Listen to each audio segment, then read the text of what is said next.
The smart glasses race is heating up fast, and there are a lot of smart glasses. And Meta is introducing a lot more smart glasses. I'm here in New York, and I'm actually trying on a whole bunch of new designs that they have here that have just been announced, including one that is designed with Kylie Jenner.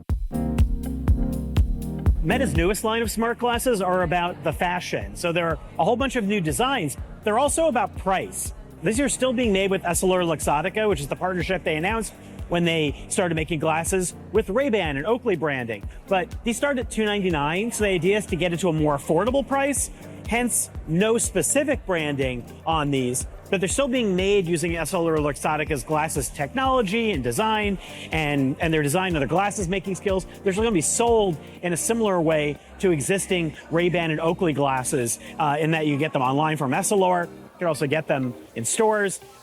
They also fit a wider range of prescriptions. That's been happening over time, but they're finally starting to accommodate my eye prescription. A lot of the design otherwise is pretty similar to what I've been actually wearing in the Scriber and Blazer Optics glasses that were announced with Ray-Ban branding earlier this year. These are aiming to be more comfortable. So they have flexier arms on them now. And they also apparently have adjustable temple tips, which is new. My other model does not have that. They also have a dedicated Meta AI button that kind of flex toggles between camera and AI mode here. That's new. But you know, the focus here is on design. Meta's not addressing elements of privacy and AI or any changes to the AI platform. Andrew Bosworth, Meta's CTO, who's here in New York, said that Meta's considerations for privacy are the same as they've always been, which is, well, for me, pretty confusing and not that great, but over time, they may have to address that. I mean, I think they will. The other question is, are they gonna make glasses without a camera? When asked on stage, Andrew Bosworth said, it's definitely a consideration, especially to get to a different price, and maybe to get around some of the concerns people are having about having cameras on your glasses.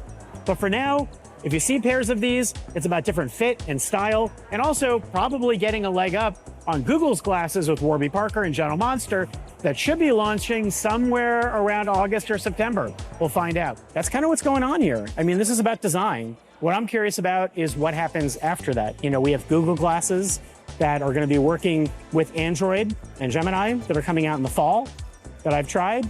We have rumors of Apple glasses. We have Snap's huge augmented reality glasses at a very high price, and a number of other companies making things too. And Meta's obviously staying in the game with a lot of different designs, but not necessarily changing the equation here of what the glasses are or what they're necessarily priced to be.